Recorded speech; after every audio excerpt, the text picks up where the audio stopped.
오늘 읽은 본문의 말씀은 성도의 사명 또는 성도의 비전에 대해 가르치시는 하나님의 말씀입니다. 성도의 사명, 비전 무엇일까요? 이미 우리가 잘 알고 있는 것인데요.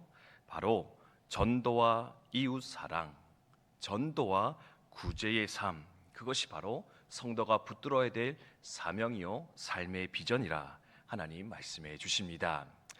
오늘 말씀은 12제자를 부르시고 또한 전도 여행을 위해 파송하시는 우리 예수님의 모습 보여주고 계신데요. 읽었던 7절과 8절의 말씀에 보면 이 제자들을 전도 여행 보내시면서 너희는 이 두 가지를 잘 감당하면 된다 명령하는 것을 볼 수가 있습니다. 첫 번째는 뭡니까? 너희는 나가서 천국 복음을 선포해라. 너희가 가서 해야 될 첫 번째 임무는 가서 천국 복음, 하나님 나라 복음을 잘 전하는 것이다. 그리고 두 번째는 무엇이냐? 귀신 들린 자, 아픈 자, 상처 입은 자, 고통받은 자들에게 너희가 받은 그 권능을 가지고, 능력을 가지고 그들을 돕고 섬기며 돌보는 것, 그들을 살려내는 것이 또한 너희가 두 번째 행해야 될 사명이라 명령하는 거 볼 수 있습니다. 이것은 12제자에게만 주어진 사명이라 생각하지 않습니다. 12제자들에게 먼저 상징적으로 보여주신 것이었고, 이제는 오늘을 살아가는 성도들에게도 예수님께서는 이것을 부탁하며 명령하고 있지 않을까 우리는 생각할 수 있다라는 겁니다. 예수님은 공생을 사시면서 중요한 두 가지 명령을 우리들에게 주셨습니다. 첫 번째 명령은 무엇입니까? 부활하시 하늘로 승천하실 때 마태복음 28장에서 말씀하셨습니다. 너희는 가서 모든 민족을 제자로 삼아 내가 너에게 분부한 모든 것을 가르쳐 지키게 하라.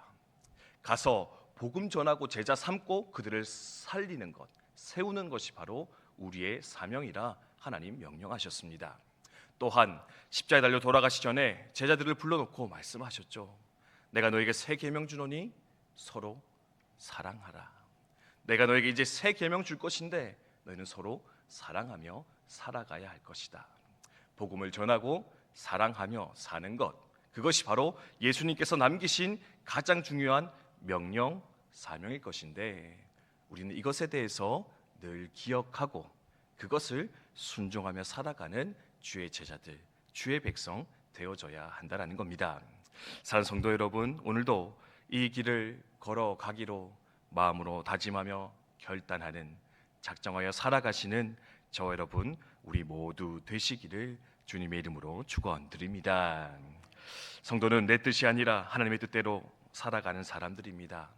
나의 나라를 세우기 위해서 살아가는 것이 아니라 하나님의 나라 세우기 위해 살아가는 사람들이죠.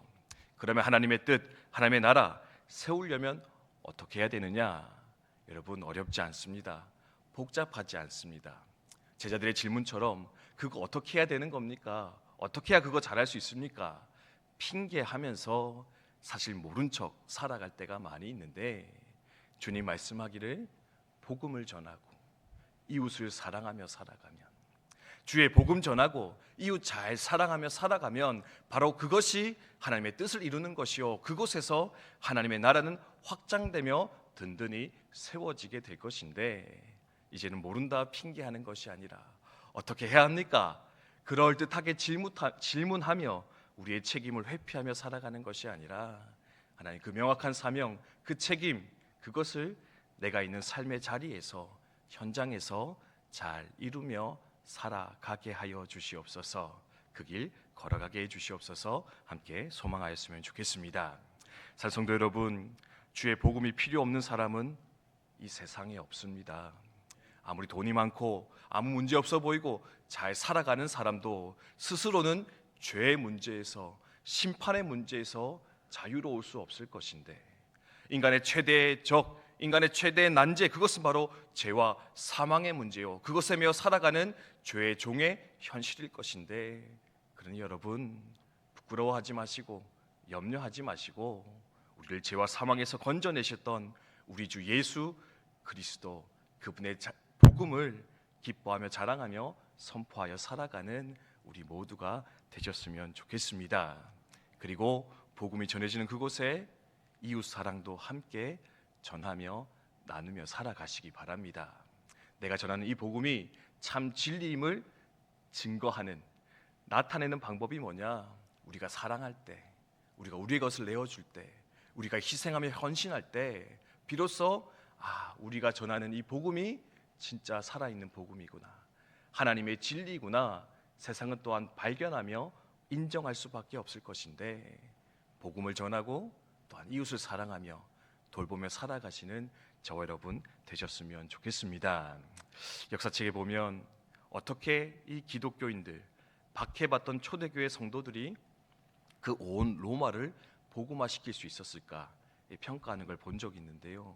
그 방법이 바로 이웃 사랑의 삶, 철저한 구제와 헌신의 삶을 통해서 그 로마의 사회를 기독교로 변화시켰다 이야기하는 것을 들었습니다. 로마 사회는요, 남자만을 엄청나게 인정하던 사회였다고 해요. 그래서요, 여자가 태어나면 어떻게 하느냐, 우리 여자 성도는 많은데 죄송한데 때로는 죽이거나 버려버리는 것, 그게 바로 로마 사회의 문화였다라고 합니다. 남자는 필요한데 여자는 필요 없어, 여자는 사람 아니야, 버려버리거나 죽여버리는 것, 그게 바로 로마 사회의 행태였는데, 그렇게 버려지는 여자아이들을 걷어들였던 유일한 사람들이 있다고 합니다. 그들이 누구냐? 바로 그리스도인들, 초대교회 성도들. 세상 사람들이 버린 그것들을 불러와 자기의 것으로 삼고 잘 섬겼더니 그들이 바로 초대교회 성도들이었고, 뿐만 아니라 부모가 병들면 어떻게 하느냐? 내다 버리는 것이 당연한 수순이었다고 합니다. 더 이상 희망이 없고 회복의 기미가 없으면 어떻게 하느냐?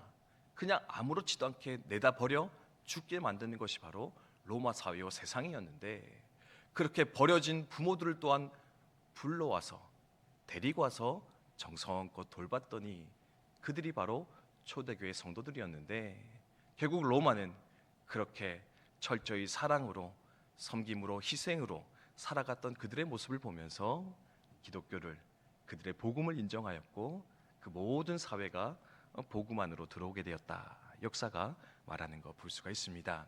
성도 여러분, 오늘도 전도의 삶을 통해서, 어떤 사랑과 섬김의 삶을 통해서 하나님의 뜻, 그 나라 잘 이루며 세우며 살아가시는 저 여러분 되셨으면 좋겠습니다. 어느 목사님 집에 방문했는데요, 어린아이가 아주 못생긴 인형 하나 가지고 나오면서 자기가 제일 좋아하는 인형이라고 목사님에게 이야기했다고 합니다.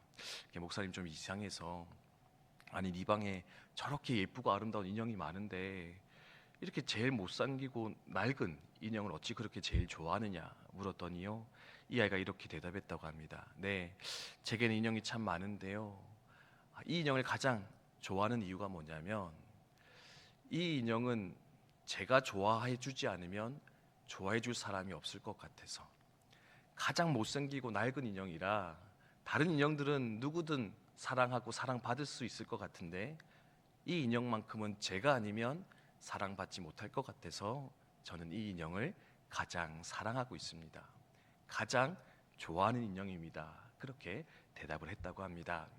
산성도 여러분, 오늘도 내가 아니면, 우리가 아니면 사랑받지 못할 사람들, 우리 주변에, 우리 살아가는 삶의 현장 가운데 어쩌면 많이 있을 것인데, 하나님, 세상이 모두가 주목하고 사랑하는 그 사람들이 아니라 어쩌면 세상이 돌보지 않고 주목하지 않는 그들에게 먼저 다가가 내가 받은 그 사랑 전하게 해주시옵시고, 그 영혼 살리며 세우며 하나님의 기쁘신 뜻을 잘 이루어가는 우리 삶, 우리 공동체 되게 하여 주시옵소서. 함께 기도하여 나갔으면 좋겠습니다.